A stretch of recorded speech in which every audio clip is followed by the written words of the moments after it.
신구약 중간기의 신앙적인 의미라는 제목으로 같이 좀 살펴보기를 원합니다. 서론적인 논의를 몇 가지 해야 될 것 같습니다. 신구약 중간기란 무엇이냐? 구약 성경의 마지막 책 말라기서죠. 말라기서가 기록된 이후부터 신약 성경이 기록될 때까지의 시기를 신구약 중간기라고 말합니다. 많은 학자들이 기본적으로 기원전 400년경부터 기원 후 50년경 신약 성경이 기록되기 시작한 그때까지 기간 400년 혹은 450년의 기간으로 이해하고 있습니다. 우리 개신교인들이 이해하는 것과 유대인 학자들이 이해하는 것은 조금 다른데요. 그들은 회복기, 바벨론으로부터 돌아와서 새롭게 나라를 재건하기 시작한 그때부터 기원전 5세기, 한 400년 정도죠. 그때부터 유대인들의 반란, AD 70년까지의 시기로 간주하고 있습니다. 가톨릭 교회에서는 이것을 제2정경기라고 부릅니다. Deuterocanonical Period. 그러니까 구약 성경과 아울러 우리 개신교인들이 외경 혹은 위경이라고 간주하고 있는 그러한 책들이 그때 많이 기록되어서 그것들이 기록된 때를 신구약 중간기라고 부르고 있습니다. 신구약 중간기에 대해서 많은 학자들이 공통적으로 부르는 말하고 있는 표현이 하나 있습니다. 그것은 하나님께서 이 기간 동안 400년 정도 동안 침묵하셨다. 그래서 하나님께서 말라기 기록해 놓고 신약 성경 기록될 때까지 침묵하고 아무것도 안 하신 것 같다라고 그렇게 생각하는 그러한 학자들이 좀 있습니다. 그러나 제가 볼 때는 그것은 오해라고 생각합니다. 왜냐하면 우리 한국 성경 번역되어 있는 한국어로 번역되어 있는 성경의 순서에 의하면 구약 성경의 끝이 말라기지만 유대인들이 갖고 있는 성경, 유대인들은 구약 성경을 타나크라고 부르죠. 타나크, 토라, 오경, 나비임, 예언서, 케투빔, 성문서. 그래서 이 구약 성경을 세 부분으로 나누는데 말라기는 나비임의 끝에 있고요. 케투빔, 성문서라는 부분은 오경과 예언서가 기록된 이후에 기록된 것들을 다 모아놓은 것입니다. 그래서 이 성문서 부분, 시편, 잠언, 전도서, 아가서, 애가서, 또 역대기 상하, 또 다니엘서까지 이러한 것들이 여기 성문서에 포함되는데 이러한 것들이 기록된 때는 사실 말라기가 기록된 때보다 훨씬 이후, 그래서 기원전 4세기, 3세기, 그때 또 2세기, 그때 작품들이 있다고 보는 것이죠. 그래서 만약에 유대인들이 읽고 있는 구약 성경 타나크의 편집의 순서를 우리가 인정한다면 하나님께서 400년 동안 침묵하고 계셨다는 우리의 오해는 잘못된 전제일 수 있다. 그것을 우리가 먼저 좀 알아야 될 것 같습니다. 신구약 중간기에 대해서 그 역사에 대해서 잘 소개하고 있는 여러 자료들이 있는데 물론 구약 성경과 신약 성경일 테고 굉장히 중요한 역사학자가 요세푸스가 있죠. 이분의 유대인 학자인데 역사가인데 굉장히 이 시대의 역사를 잘 소개해주는 중요한 학자의 글들이 있고요.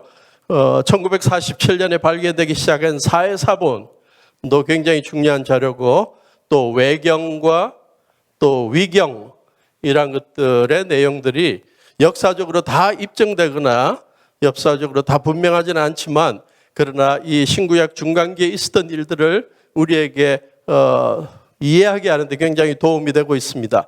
또 헬라와 로마의 역사가들의 글들도 또 상대적으로 또 도움이 되고 있습니다.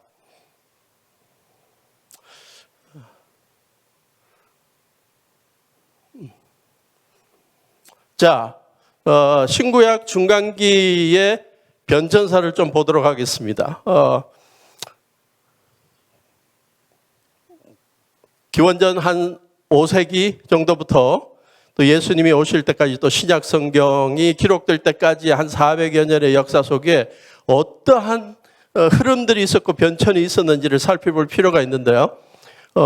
한마디로 말하면 유다 국가가 외교적으로나 정치적으로 사회적으로 급변한 시대였다. 한 400여 년의 역사성한 이 대제국들이 5번 정도 이 유다를 바꿔가면서 지배하는 그러한 시대였습니다.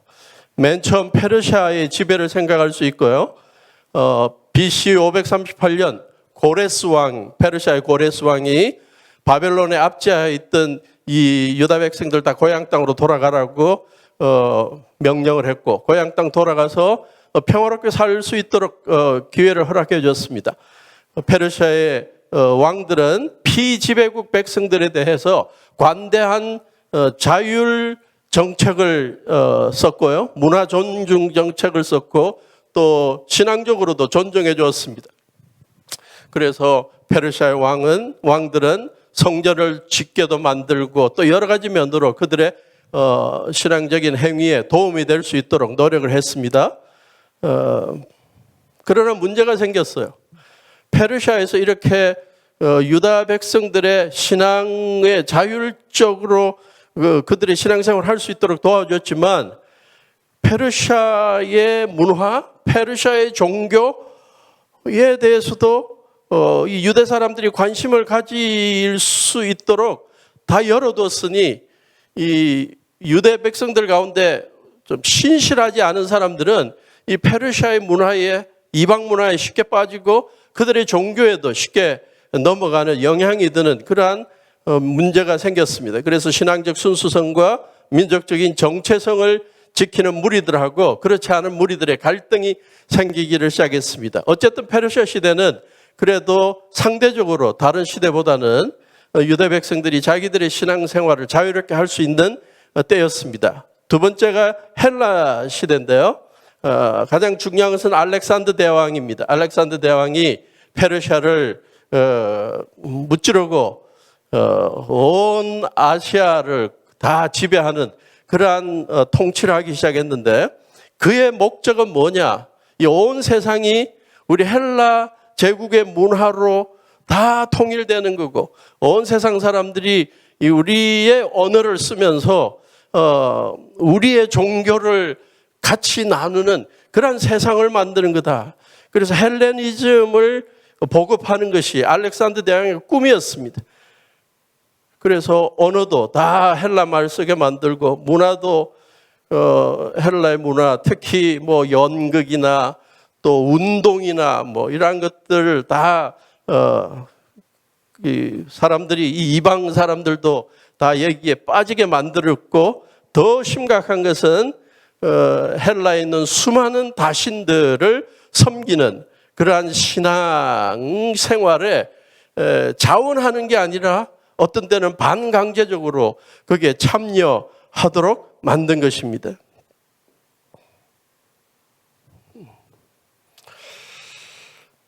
그게 유다 백성들에게는 심각한 신앙적인 도전이었고 그들의 정체성을 흔들리게 만드는 것이었습니다. 세 번째, 이집트의 지배하에 빠지게 되는 경우가 있었는데요.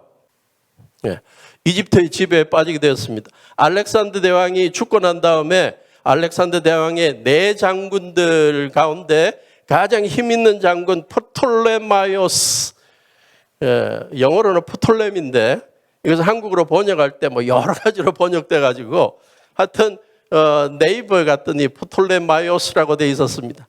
그가 통치를 하기 시작했는데 이집트 쪽을 통치했습니다. 지도를 하나 그려야 되는데 잠깐만. 대강이 이렇게 해서 여기가 이스라엘입니다. 여기가 유다 사람들이 사는 곳이었는데 알렉산더 대왕이 통치하고 난 다음에 죽고 난 다음에 네 장군들 가운데 프톨레마이오스라는 사람이 이 이집트 지역과 이 유다 지역을 통치하기 시작합니다. 그래서 이집트의 왕이 되고요. 그 다음에 셀루쿠스라는 또 다른 장군이 나라의 이 넓은 지역을 통치하기 시작했습니다.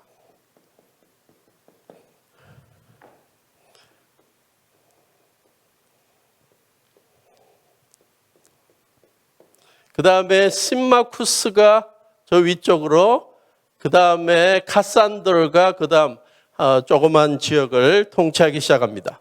자, 이렇게 해서 나라가 이 넷으로 나뉠 때 이집트 지역을 프톨레마이오스가 통치하기 시작했고,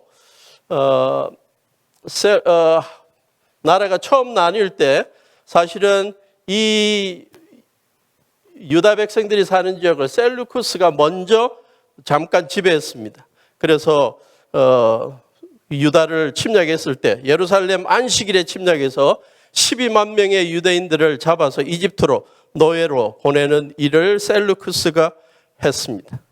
그러나 그 이후에 제가 설명을 잘못했나요? 셀루쿠스가 처음 통치하고 있는 이 지역을 프톨레마이오스가 침략해서 12만 명의 유대인들을 이집트로 데려가는 그러한 일을 했습니다. 그러나 그 이후에는 이 프톨레마이오스 왕이 이 유대 사람들의 또 문화나 이런 걸 존중하면서 헬라주의와 유대주의가 같이 공존하도록 만들었습니다. 그러면서 간접적으로 이 헬라의 언어 또 문화, 종교가 자연스럽게 보급되도록 만들었고, 이것이 전통적인 유대교 지도자들에게는 상당히 위협으로 다가왔습니다. 수많은 사람들이 이 유대 언어, 히브리 언어 쓰고 아람어 쓰는 것보다 헬라어 쓰는 걸 더 좋아하고, 책을 읽어도 헬라어 책 읽고,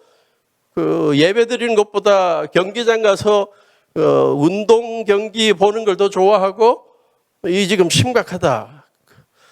그래서 이것이 그들의 정체성을 유지하는 데 위협이 되었습니다.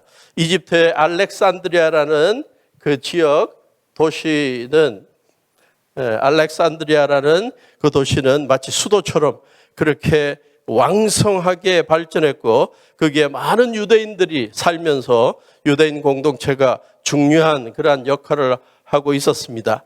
이 시대에 유대인 지도자들이 두 부류로 나누게 되는데요. 프톨레마이오스 왕조에 동조하는 무리들, 그러면서 한자리 하기를 원하는 무리들이 있는가 하면 하시딤들, 거룩한 자들이라고 불리는 그들, 나중에는 그 후손들이 바리새인들이 됩니다. 지금 이 헬라의 문화가 너무 우리 젊은이들에게 이 보편화되고, 자꾸 그들이 이 하나님 섬기는 것보다, 여호와 섬기는 것보다 자꾸 이방 섬기는 것에 빠지는 것에 두려워하는 그러한 사람들이 이 하시딤들이었습니다. 그래서 이 이집트의 통치 때에 이러한 좀 두려움이 있었습니다. 그때 기록에 의하면 대제사장 의인이라고 불린 시몬 the righteous가 아주 유명한 말을 남겼습니다. 우리가 기억해야 될 게 있다. 이 세상은 항상 세 가지 위에 서 있다. 토라 위에 서 있어야 하고, 하나님을 섬기고 예배드리는 것에 서 있어야 하고, 또 인자한 행동으로 사람들을 대하는 것에 서 있어야 된다. 우리에게 생각해 보게 만드는 중요한 것이 아닌가 그렇게 봅니다. 네 번째로 유다는 시리아의 지배 아래에 있게 됩니다. 프톨레마이오스의 지배하에 있던 유다 백성들은 위쪽에 있었던 셀루쿠스 왕조의 안티오쿠스 3세가 이집트와의 전쟁에서 승리해서 이제 셀루쿠스 왕조 시리아의 지배하에 있게 되는데, 유다는 자체적으로 대제사장이 통치하도록 이 셀루쿠스가 셀루쿠스 왕조의 안티오쿠스 3세가 그렇게 명령을 했습니다. 역시 이때도 친이집트파 온니아 가문과 친시리아파 도비아 가문이 서로 갈등을 하게 되었고요. 이 시리아의 지배에 가장 우리가 잊지 말아야 할 것이 있다면 안티오쿠스 4세라는 안티오쿠스 에피파네스라는 이 시리아의 왕입니다. 이름 자체가 에피파네스가 신의 현현이라고 그래요. 자기가 하나님을 보여주는 왕이다라고 그렇게 주장했던 사람이죠. 그는 자기의 권세로 유다의 대제사장이었던 온니아 3세를 패하고 대제사장을 그의 동생 야손에게 맡겼습니다. 왜냐하면 야손이 자기 말 더 잘 듣고 헬라주의에 더 신봉하고 또 헬라의 문화를 보급하는 일에 기하기 위해서 체육관도 건립해주고 그러니까 마음에 든다고 야손에게 대제사장을 맡겼습니다.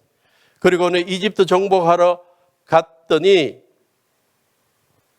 이집트 정복하기 전에 야손을 대제사장으로 세워놓고 이집트 정복하러 가기 전에 또 메넬라우스라는 다른 제사장에게 그 대제사장직을 맡겨버렸습니다. 그 왜 맡겼냐 그랬더니 좀 그 돈 뭐 이렇게 재물을 많이 줬다. 그래서 맡겼어. 그런데 이 메넬라우스는 제사장 가문도 아니었다고 합니다. 그래서 이 정통 유대 지도자들이 굉장히 흥분하게 되죠. 이집트의 안티오쿠스 에피파네스가 전쟁을 하러 갔더니 소식이 들리기를 안티오쿠스 에피파네스가 죽었다는 소식이 들립니다. 그랬더니 대제사장에서 쫓겨났던 야손이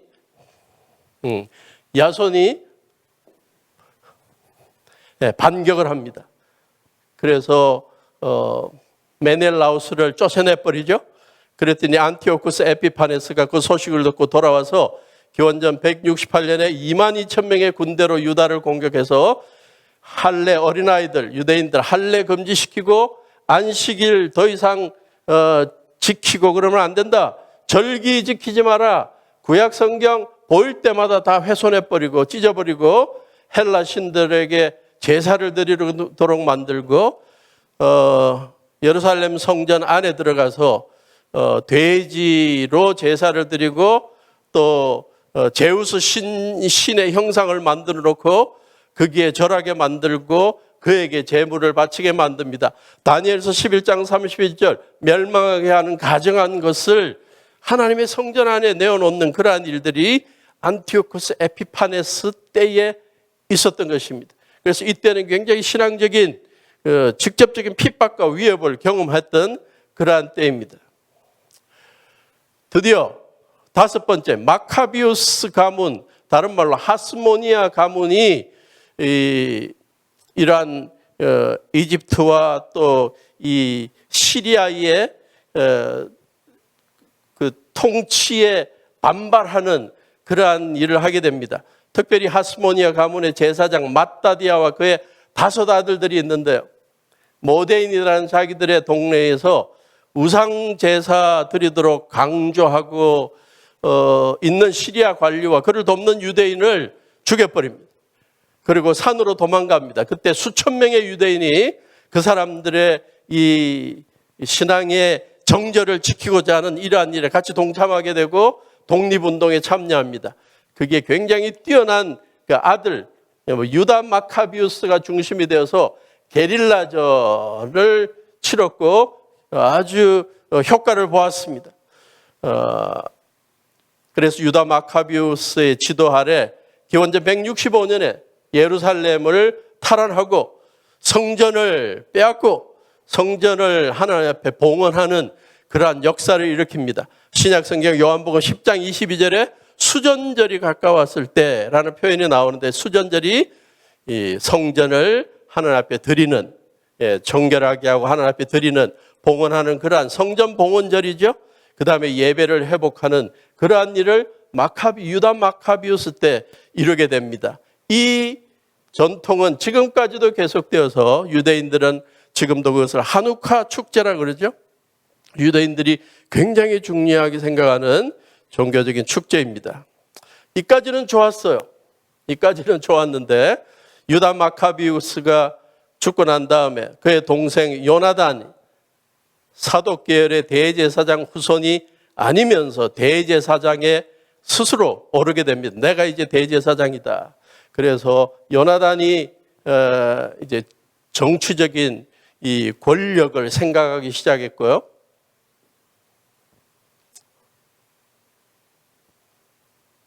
그 다음에 요나단이 살해되고 난 다음에는 동생 시몬이 대제사장이 되는데 시몬이 대제사장으로 승계합니다. 그래서 기원전 142년 시몬의 지도를 해 독립을 하게 되고 나라를 독립시켜 놓으면 어떻게 하면 이 나라를 더욱더 거룩한 하나님의 나라로 만들고 백성들이 신앙적으로 바로 서게 될까 하는 이 대제사장으로서의 생각에 집중해야 되는데 이 사람이 자신을 종교적 뿐만 아니라 군사적, 정치적인 지도자다, 왕 노릇을 하기 시작합니다. 그래서 하스모니안 가문이 나라를 통치하기 시작하죠. 그런데 시몬이 암살당하게 되고 아들 요한 힐카누스가 다시 왕위에 오르고 그가 한 특징적인 일이 있다면 그리심산에서 사마리아 사람들이 세워놓은 성전을 파괴해버리고 유대인들에게 점수를 얻는 그러한 일이 있었습니다. 힐카누스가 죽고 힐카누스의 아들 아리스토블루스가 또 왕위에 오르고 아리스토블루스가 죽고 나서 동생 알렉산더 얀네우스가 통치를 하게 되고 대제사장으로서 신앙적인 지도자가 이제는 정치의 권력에 빠져서 나라의 왕으로서 지금 어떻게 하면 권력을 유지할까 그런 생각을 하는 것입니다. 알렉산더 얀네우스와 관련해서 기록이 남아있는 것을 보면 자기의 권력을 유지하기 위해서 이 바른 소리하는 바리새파 사람들과 자주 싸웁니다. 그리고 수백 명의 바리새인들을 십자가에 매달아 죽이고 또 5만 명 이상의 자기의 왕권을 반대하는 자들을 죽여버리는 이러한 일도 있었습니다.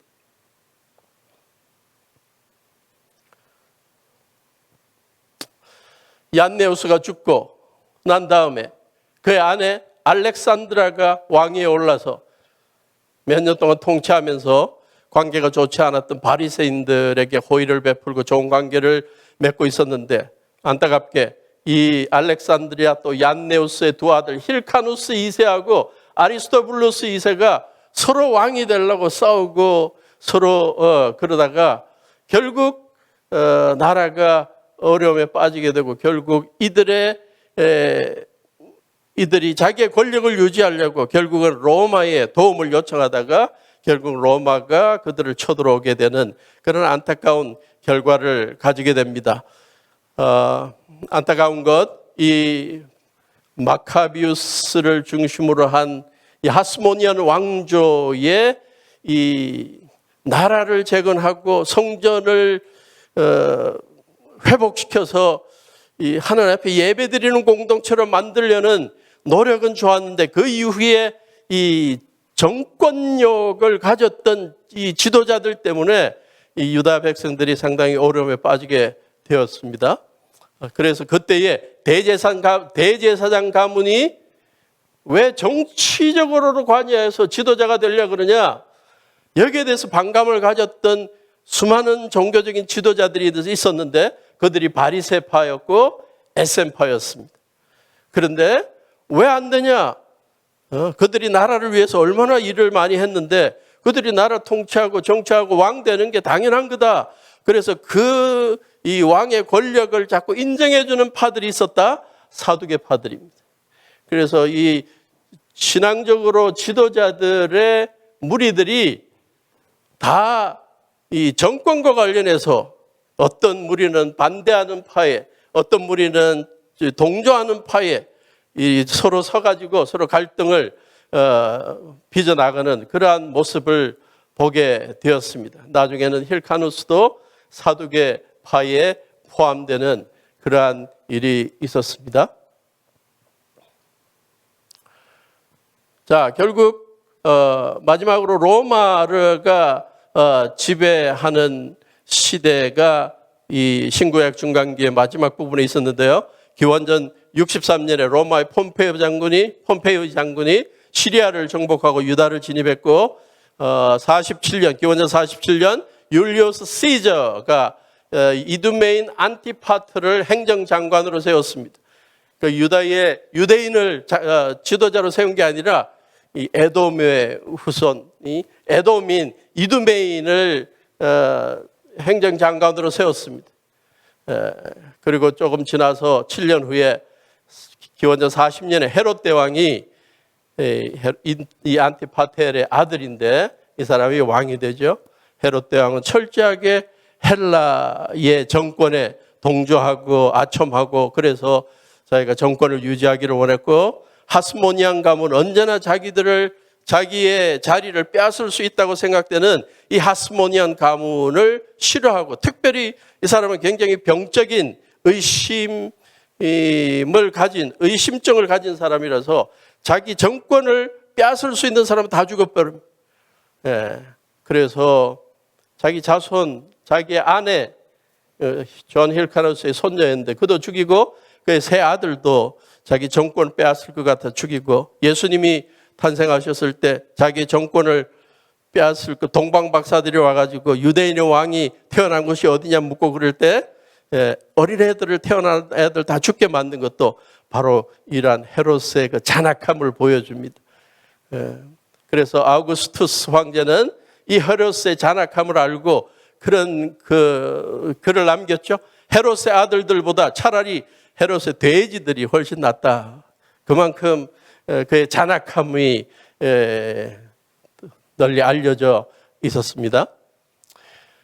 자, 한 450년 정도의 역사를 20-30분 내에 요약했는데요. 우리가 좀 하기 어려운 일을 했던 것 같습니다. 자, 신구약 중간기를 우리가 살펴볼 때 로마에 대해서 좀 더 남아 있군요. 로마는 유다의 로마법을 전수해서 이 사회 또 국가 전 세계를 평화롭게 유지하는 그러한 일을 위해서 법을 지키도록 아주 엄하게 만들어놨고요. 또 노예 제도가 활성화되었습니다. 그래서 특히 티토 왕조 때는 9만 명의 유대인들을 노예로 팔아버렸다라는 기록도 있고요. 로마의 지배 아래에 있는 곳들에 대규모의 도로를 건설했다. 그래서 많은 신학자들이 성경학자들이 이걸 굉장히 긍정적으로 보더군요. 그래서 예수님이 이 땅에 오실 때 로마의 이러한 길들이 도로들이 많이 닦여 있었던 것이 복음을 전하는 일을 위해서 아주 기초가 되었다. 그래서 아주 로마가 좋은 일을 한 것처럼 그렇게 강조하는 것도 보았습니다. 로마의 압제 아래에 있으면서 여전히 그 정치적인 억압을 갖고 있고 참다운 자유를 누리지 못하는 상황에 있는 것에 대해서 여러 그 사회의 지도자들, 무리들이 좀 뭔가 목소리를 내기 시작하는데 헤롯 왕의 통치를 극구 도와주려는 그러한 헤롯 당원들이 있었고요. 그게 정반대되는 열성당, 어떻게 하든지 저 로마의 압제를 우리가 무력으로라도 싸워서 전복시켜야 된다. 그런 열성당원들이 있었고 이 로마의 압제하에서 신앙적인 타협하는 사람들도 꼴보기 싫고 억압받는 것도 싫고 우상숭배에 자꾸 빠지도록 강요당하는 것도 싫고 그래서 우리는 그냥 우리끼리 그냥 공동체 생활을 하려다.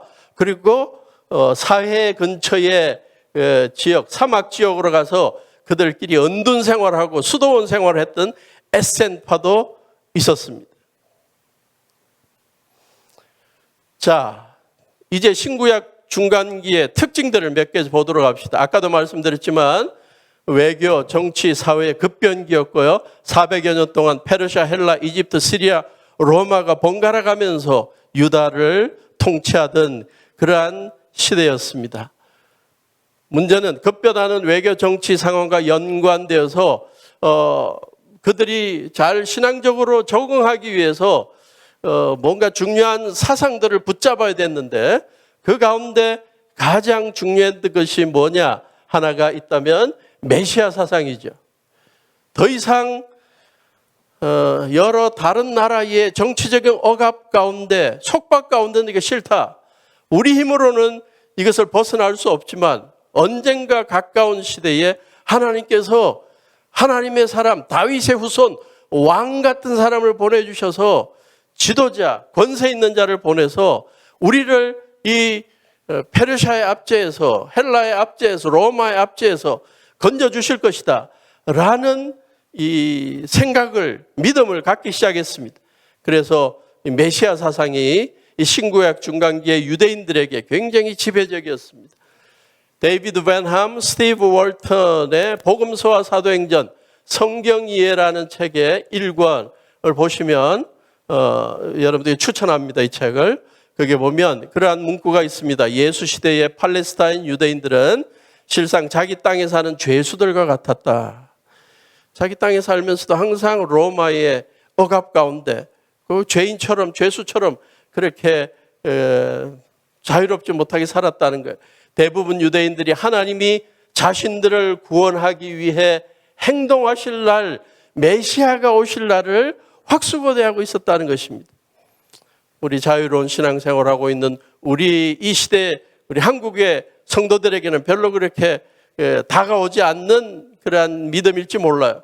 그러나 일제 압박 가운데 있었을 때나 또 여러 공산주의 아래에서 또 여러 회국권 국가 내에서 그리스도인들이 핍박받는 사람들이 늘 생각하는 게 뭘까요? 빠른 시간 내에 하나님께서 메시아를 보내주셔서 그분이 막강한 정치력과 군사력을 가지고 이 세상을 자유롭게 만들고 우리를 해방시켜주고 우리를 하나님의 사람답게 좀 살게 만들어줄 날이 왔으면 좋겠다. 그게 신구약 중간기에 그 여러 강대국의 억압 가운데 있던 유다 백성들의 신앙적인 기대요 또 희망이었습니다. 뿐만 아니라 직접 신앙적인 핍박을 당하고 우상숭배 강요하는 거 막던 지도자들이나 또 여러 제우스 신이나 여러 다른 신들을 섬기는 일에 참여하지 않다가 또 안식일을 지키다가 또 구약 성경을 읽다가 잡혀서 순교하는 자들을 보고 있는 사람들, 그들의 미래가 어떻게 될까? 그들에게는 희망이 있을까? 그들을 위한 앞으로 일어날 일들에 대해서 소개하는 묵시 사상이 생기기 시작했습니다. 지금은 악이 성행하는 것 같고 지금은 우상 숭배를 이끄는 이 이방 정권이 하나님의 백성들을 죽여가는 상황이지만 이게 영원하지 않고 잠깐 후면 좋은 세상이 올 것이다. 하나님께서 메시아를 통해 개입하셔서 믿음의 정절을 지키다가 죽어간 사람들 다 다시 살아나게 하고 부활하게 하고 영생을 주실 것이다. 이러한 생각을 믿음을 갖고 있는 글들이 많이 생기기 시작했습니다. 그게 외경에도 많고 위경에도 많아요.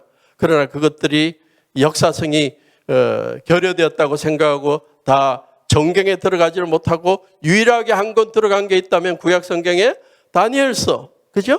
다니엘서 믿음의 정절을 지키다 보면 언젠가 하나님께서 그들을 영생에 이끌어 주신다. 그리고 그들 어떤 신앙적인 억압과 핍박이 왔을 때 믿음의 정절을 지키도록 한 지혜로운 자들은 해와 같이 빛나고 그들이 영생을 얻게 될 것이다. 이 별같이 빛나게 할 것이다. 그렇게 약속해 주죠. 그 다음에 또 한 무리들, 에센 학파들처럼 은둔 신앙생활을 하던 사람들에게 있어서는 임박한 종말론이 강조되었습니다. 이 고통 오래 가지 않는다. 메시아 오시면, 곧 오시면 우리가 해방될 수 있다. 그러니까 이렇게 핍박 많고 또 주위에 신앙적으로 타협하는 사람들 많은 이런데 섞여 살지 말고 우리끼리 가서 수도원 생활하고 기도 생활하다가 정말 거룩하게 깨끗하게 금욕적인 생활하고 살다가 곧 오시는 주님 만나고 그러면 좋겠다 하는 그러한 임박한 종말론도 나타나게 되었습니다.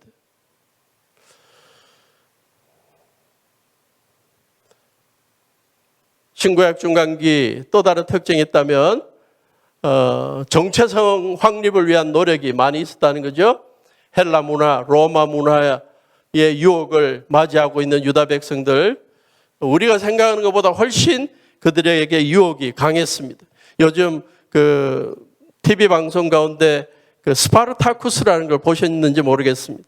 스파르타쿠스, 로마의 종되었던 자가 그 로마의 정권에 반기를 들고 백성들을 자유를 주기 위해서 앞장서고 있는 그런 건데요.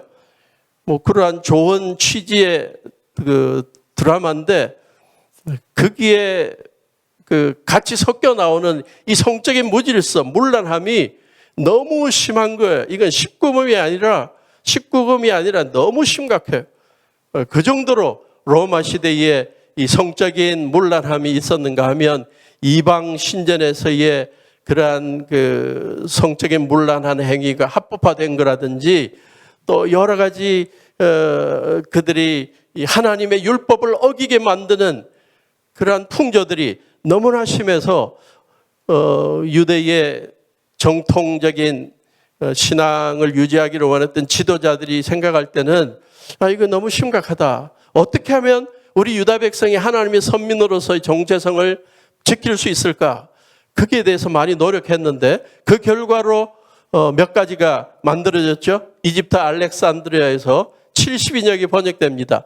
히브리어로 되어 있는 구약 성경을 헬라어 잘하는 또 여러 헬라 나라의 제국에 흩어져 있는 각 지방에 흩어져 있는 유대인들이 또 그 자녀들이 히브리 말은 잘 못하면서 헬라 말 하는 그들이 구약 성경을 읽을 수 있도록 히브리어로 된 구약 성경을 헬라어로 번역한 일이 시작되었습니다.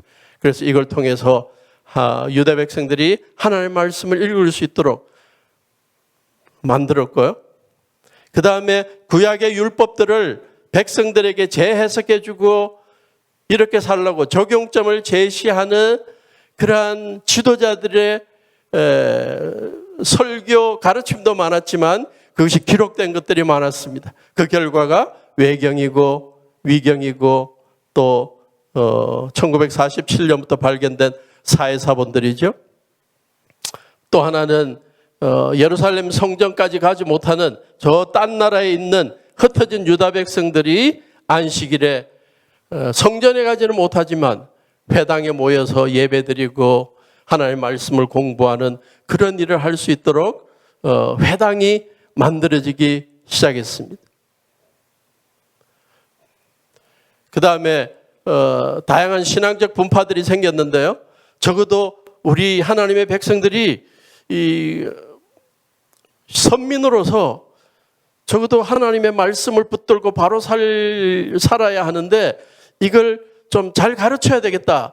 그래서 뭔가 사회적인 영향력도 있고 또 구약 말씀을 잘 알고 있는 그런 지식층의 사람들이 모여가지고 백성들에게 좀 신앙적인 가르침을 주기 시작하는데 그 가운데 가장 먼저 바리새파들이 있습니다. 전통적인 신앙에 대한 헬라주의 위협에 대항하려는 신앙적 지도자들로서 처음에는 하시딤이라고 불렸습니다. 거룩하게 구별된 자들이다. 그들은 신앙적 자유를 중요하게 생각했고요. 정치적인 권력 관심이 없었어요. 우리는 시작에 보면 바리새파에 대해서 굉장히 안 좋은 그러한 내용들만 많이 갖고 있는데 신구약 중간기에 전 바리새파가 시작될 때는 그들이 나쁜 사람들이 아니었대요.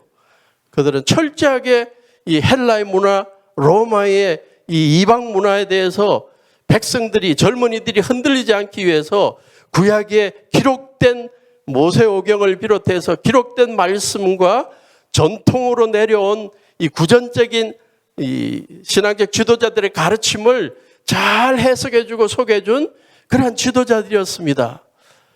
권력에 관심이 없었다는 거예요. 헤롯 대왕 때 한 6,000명 정도가 있었다고 그럽니다. 그들은 구약의 율법과 또 구약에 기록된 건 아니지만 말로 전해진 지도자들의 가르침을 둘 다 권위 있는 것으로 생각했고요. 그들의 신학적인 면에서 부활을 인정했고 영혼의 불멸을 인정했고 천사와 영적 존재를 인정하고 하나님의 섭리를 인정하고 아울러 하나님의 섭리 안에서 인간의 의지도 인정하는 그러한 신학을 보였습니다. 두 번째, 사두개파. 정권을 가진 사람들을 두둔하는 그러한 쪽의 사람들이었습니다. 사도계 대제사장 가문에서 비롯됐고 힐카누스, 야네우스는 바리새인들에게 대항하기 위해서 사두개인들에게 도움을 요청했던 그러한 일이 있습니다. 그래서 권력자들에게 좀 자기들이 갖고 있는 권력을 가지고 좀 도와주면서 자기들의 권력을 더욱더 돈독하게 만드는 그러한 이 정치적인 야욕이 많았던 그러한 사람들이었습니다. 그들이 신앙적인 지도자들이었던 게 문제죠. 성경의 권위를 인정했고 성경의 권위를 인정하고 대신 구전적인 전통이나 묵시적인 교훈은 거부했습니다. 천사 거부하고 부활신앙 거부하고 인간의 자유의지는 인정했다. 열심당, 세 번째, 나라를 로마의 굴레에서 벗어나게 하려는 노력으로 무력을 사용하는 것을 인정했고요. 메시아 왕국이 임망했다는 주장, 또 영혼의 불사를 믿는 그러한 믿음을 가졌습니다. 에센파가 있죠. 로마의 압자에서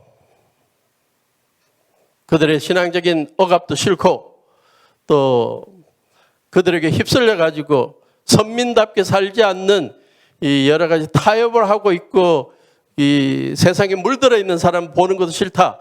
그래서 우리끼리 좀 같이 수도원 생활하자. 그래서 은돈 생활하고요. 그들끼리 모여가지고 좀 물건을 나누고 공동체 생활하고 금욕적인 생활을 하는 그런 사람들이었는데 그들은 임박한 종말론을 믿었습니다. 메시아가 곧 오신다. 이 선과 악이 공존하는 세상에서 특히 악이 지배하는 세상에서 하나님이 곧 오실 것이다. 하나님의 예정, 하나님이 곧 메시아 보내실 것을 믿고 있었고요. 이 세상은 빛의 자녀들과 어둠의 자녀들이 싸우고 있는데 세상은 대부분 어둠의 자녀들인 것 같다. 우리들만이라도 빛의 자녀로 남자. 그들은 특별하게 예언을 많이 했고요. 또 치유의 능력을 많이 보였다는 기록을 보았습니다. 어떤 에센파 사람들은 열심당에 가담해서 싸우다가 죽었던 사람도 있었다는 기록도 보게 되었습니다. 헤롯당도 있어요. 제사장들 중에서 사두개인 귀족들로서 헤롯 왕의 통치를 지지하고 자기들의 정권과 또 이 종교적인 영향력을 유지하려는 사람들이었습니다. 서기관, 법관들이었고 율법 교사들이었는데요. 율법을 읽고 해석해 준 에스라의 후예들이다라고 보고요. 바리새인들과 같은 율법 해석가들로 간주되는데 장로들의 전통들도 해석해 줬다. 뭐 이러한 여러 분파들이 생겼습니다.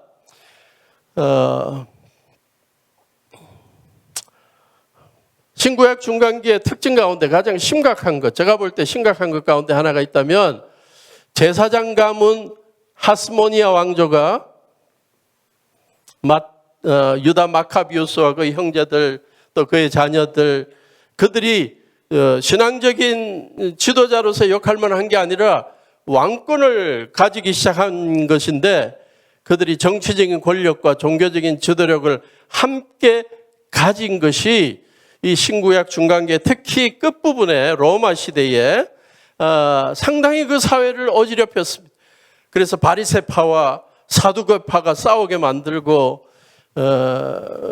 서로 싸우는 가운데 지도자들끼리 누가 권력을 잡아야 되느냐 뭐 이런 것 때문에 공동체의 갈등을 야기하는 것이 심각했고요. 이러한 것이 예수님이 탄생하고 난 다음에도 계속 되었던 것으로 보입니다. 자, 이제 신구약 중간기의 신앙적인 의미로 들어왔습니다. 제가 이러한 신구약 중간기의 역사를 살펴보고 또 몇 가지 특징을 보면서 저 나름대로 생각한 것입니다. 첫째, 민족적인 위기를 경험하고 있는 시대에 하나님의 선민이 지니고 있어야 할 하나님의 주권사상, 하나님의 선민이 지니고 있어야 할 하나님의 주권사상에 대해서 좀 생각해 보아야 한다 하는 생각을 하게 되었습니다. 하나님의 백성들은 어떠한 일을 경험하든지 간에 그 상황 속에서 하나님이 어떻게 역사하시고 하나님이 어떻게 개입하시는지에 대해서 늘 믿고 믿음을 가져야 된다고 봅니다. 그런데 이 신구약 중간기에 보면 지도자로, 특히 신앙적인 지도자로 활동했던 사람들의 의식 속에 정말 이 하나님의 주권 사상이 얼마나 있었을까 하는 회의가 드는 경우들이 많았습니다. 그 가운데 특별히 권력을 잡고 그 권력을 계속 붙잡고 있으면서 뭔가 자기들의 존재 가치를 누리기를 원했던 그 지도자들을 보면 이 하나님의 주권하고는 상관없는 것 같아요. 그런가 하면 또 한면으로는 유다 마카비우스나 그의 형제들이나 또 그 형제들의 자녀들이나 이런 사람들의 삶을 통해서 보면 또 열심당원들의 모습을 보면 이 지금 일어나고 있는 모든 국제적인 상황 또 정치적인 상황에 대해서 이 하나님의 주권에 상관없이 자기의 의로 자기들의 의지로 다 뭔가를 이루려는 그러한 생각이 앞서지 않았나 하는 생각을 해보게 됩니다. 그래서 신구약 중간기의 역사를 되돌아보면서 저는 개인적으로 신앙적 지도자들부터 또 온 하나님의 백성들이 그 어려운 상황 가운데 하나님이 어떻게 이 상황 속에 개입해 주시고 어떻게 우리가 하나님의 이 주권을 믿으면서 행동해야 되는지에 대해서 좀 더 깊이 좀 생각하고 기도하고 했어야 되지 않느냐 하는 그러한 생각을 해보게 되었습니다. 예수님이 이 땅에 오셔서 열심당원이 되지 않으셨습니다. 가이사의 것은 가이사에게, 하나님의 것은 하나님에게. 그러한 말씀을 통해서 이 세상의 정치적인 권세를 주신 것이 하나님이라는 것을 인정하고 그 가운데 예수님께서 꿈꾸는 또 다른 하나님의 나라를 예수님은 늘 붙잡고 계셨죠. 그래서 우리는 우리의 삶 속에 이 하나님의 주권과 또 거기에 그러한 믿음을 가지면서 우리가 얼마만큼 어떻게 이 어려움 가운데 대처해야 되는지에 대한 지혜가 필요하다는 것을 생각해 보았습니다. 두 번째, 하나님의 선민의 정체성의 확립을 위해 삶과 신앙의 유일한 지침이 되는 말씀, 구약의 율법을 올바르게 해석하고 가르치는 것이 너무나 중요하다 하는 사실을 깨달았습니다. 구약에 나오는 여러 분파들, 신구약 중간기에 나오는 여러 분파들, 종교적인 지도자들의 가르침들이 보니까 다 달랐습니다. 메시아에 대해서도 온갖 해석들이 다 나왔습니다. 신구약 중간기에 백성들이 기대했던 가장 보편적인 메시아가는 뭐냐? 다윗의 후손이고요. 막강한 정치력과 군사력을 가진, 그래서 로마를 쳐부술 수 있는 그러한 메시아를 당연히 하나님께서 주실 것이라고 기대했고, 침례 요한도 그걸 기대했습니다. 그래서 예수님이 오셨을 때 기적을 행하시고 그럴 때마다 예수님이 곧 로마 제국을 뒤엎을 것처럼 기대했는데 그런 일을 안 하시고 자꾸 병자 고치시고 귀신 쫓아내시고 죄인들 용서해 주시고 자꾸 하나님의 나라 이야기하시니까 요한도 흔들렸죠. 그래서 제자들 보내갖고 당신이 오신다는 그분입니까? 물어보라고. 그 정도로 침례 요한까지도 이러한 메시아관에 대해서 이 정치적이고 이 권력이 많은, 군사력이 많은 그러한 메시아를 기대하고 있었습니다. 그런가 하면 에센 학파에서의 메시아와는 조금 달랐습니다. 예. 굉장히 이 제사장적인 메시아. 예. 권세도 중요하지만 이 하나님의 백성들을 깨끗하게 하나님 앞에 예배드리고 제사드리는 일을 앞장서게 해줄 수 있는 그러한 메시아를 원했습니다. 그러나 예수님이 보여주신 메시아는 다르죠. 그래서 지도자들이 구약에서 소개하고 있는 어떠한 이 메시아에 대한 예언에 대해서 좀 바르게 알았어야 되는데 그들은 이 메시아에 대한 이해를 잘못하고 있었다. 두 번째로 종말론, 성전, 율법과 선조들의 전통의 권위, 묵시 이런 데 대해서도 지도자들마다 다 달랐습니다. 아까 여러 분파에 대해서 소개한 것처럼 바리새파, 사두개파, 에센파 다 신앙적인 해석이 달랐어요. 그래서 저는 이 신구약 중간기에 이렇게 많은 신앙적인 분파들의 지도자들의 활동이 오히려 백성들을 더 혼란스럽게 만든 걸 보면서 그들은 열심히 백성들을 위해서 일한다고 했고 사역한다고 했지만 결과적으로는 나라를 신앙적으로도 분리되고 어지럽힌 것이 아닌가. 그래서 결과적으로 예수님 오셨는데도 자꾸 딴 메시아 이야기하고 예수님 죽일 생각만 하게 된 거죠. 그래서 우리는 이 신구약 중간기에 활동했던 지도자들을 보면서 이 하나님의 말씀을 바르게 해석하는 그러한 지도자들이 돼야 되겠다는 또 그러한 백성들이 돼야 되겠다는 생각을 해보게 됩니다. 안타깝게도 수많은 신구약 중간기의 지도자들 메시아가 오면 모든 이 정치적인 억압에서 해방시켜주고 또 평화를 주실 것이라고 기대했지만 그들은 예수님의 이 땅에 오셔서 설교할 때 가장 중요한 주제였던 하나님의 나라에 대해서 어느 누구도 좀 바른 청사진을 제공하지를 못했던 것 같아요. 그들은 로마 물리치면 그들은 온 세상이 좋은 세상이 될 것이라고 생각했던 것 같아요. 그러나 이란 시대의 지도자들이 어려움에 처한 백성들에게 참 하나님의 나라가 어떤 나라인지에 대해서 바로 제시해 주지 못하니까 예수님께서 이 땅에 오셔서 직접 하나님의 나라에 대해서 여러 가지 비유를 통해서 제시해 주고 있는 것입니다.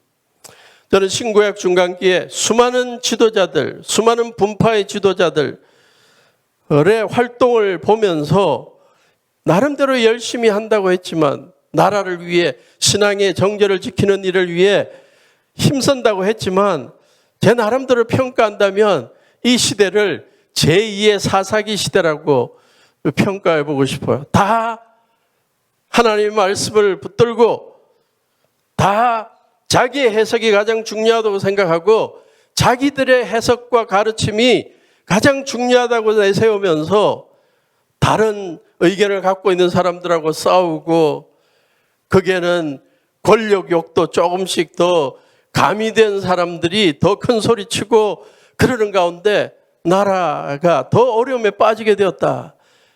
사사기의 끝에 보면 어떤 구절이 나옵니까? 어떤 말씀이 나옵니까?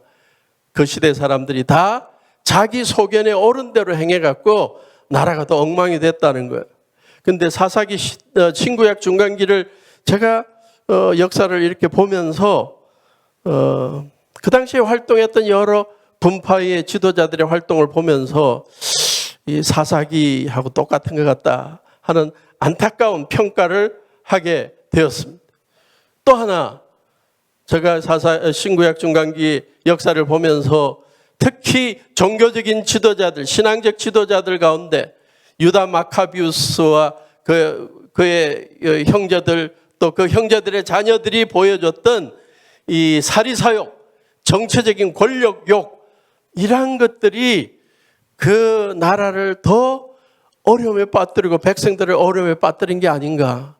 그래서 지도자들의 이 권력욕과 사리사욕이 나라를 망치게 된다는 사실을 다시 한번 보게 되었습니다. 제가 강의를 준비하면서 신약의 한 구절을 굉장히 오랫동안 묵상하게 되었습니다. 갈라디아 4장 4절을 보면 뭐라고 되어 있죠? 갈라디아서 4장 4절. 예. 한번 보기를 원합니다. 갈라디아서 4장 4절. 때가 참에 하나님이 그 아들을 보내사 여자에게서 나게 하시고 율법 아래 나게 하신 것은, 여기서 때가 찼다. 하나님께서 예수님을 이 땅에 그 아들 예수님을 이 땅에 보내신 건 하나님이 보실 때에 때가 찼기 때문이다. 이 말이 굉장히 의미 있는 말이에요.